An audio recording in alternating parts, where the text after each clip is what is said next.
Joshua chapter 18.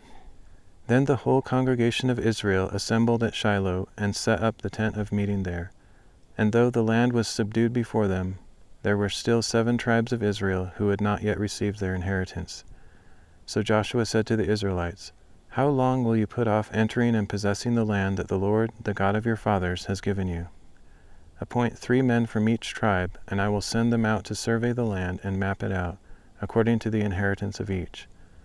Then they will return to me and divide the land into 7 portions. Judah shall remain in their territory in the south, and the house of Joseph shall remain in their territory in the north. When you have mapped out the 7 portions of land and brought it to me, I will cast lots for you here in the presence of the Lord our God. The Levites, however, have no portion among you, because their inheritance is the priesthood of the Lord. And Gad, Reuben, and the half-tribe of Manasseh have already received the inheritance that Moses, the servant of the Lord, gave them beyond the Jordan to the east."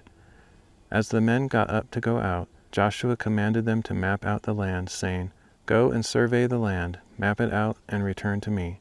Then I will cast lots for you here in Shiloh in the presence of the Lord." So the men departed and went throughout the land, mapping it city by city into 7 portions.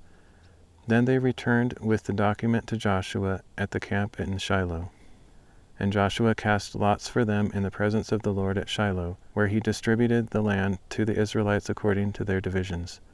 The first lot came up for the clans of the tribe of Benjamin. Their allotted territory lay between the tribes of Judah and Joseph.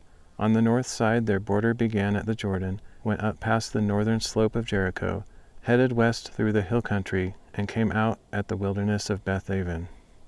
From there the border crossed over to the southern slope of Luz, that is Bethel, and went down to Ataroth Adar on the hill south of lower Beth-horon. On the west side the border curved southward from the hill facing Beth-horon on the south, and came out at Kiriath-baal, that is Kiriath-jearim, a city of the sons of Judah. This was the western side. On the south side the border began at the outskirts of Kiriath-jearim and extended westward to the spring at the waters of Nephtoah. Then it went down to the foot of the hill that faces the valley of Hinnom at the northern end of the valley of Rephaim, and ran down the valley of Hinnom toward the southern slope of the Jebusites and downward to En-rogel.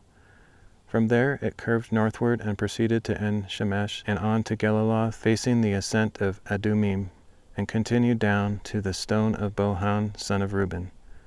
Then it went on to the northern slope of Beth-arabah and went down into the valley.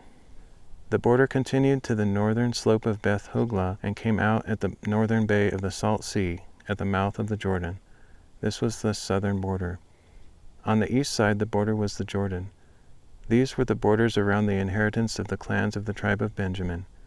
These were the cities of the clans of the tribe of Benjamin: Jericho, Beth-hoglah, Emek-keziz, Beth-arabah, Zemaraim, Bethel, Avim, Para, Ophrah, Chephar Ammoni, Ophni, and Geba, 12 cities along with their villages. Gibeon, Ramah, Beeroth, Mizpah, Chephirah, Moza, Rechem, Irpeel, Taralah, Zelah, Haleph, Jebus, that is Jerusalem, Gibeah, and Kiriath-jearim, 14 cities along with their villages. This was the inheritance of the clans of the tribe of Benjamin.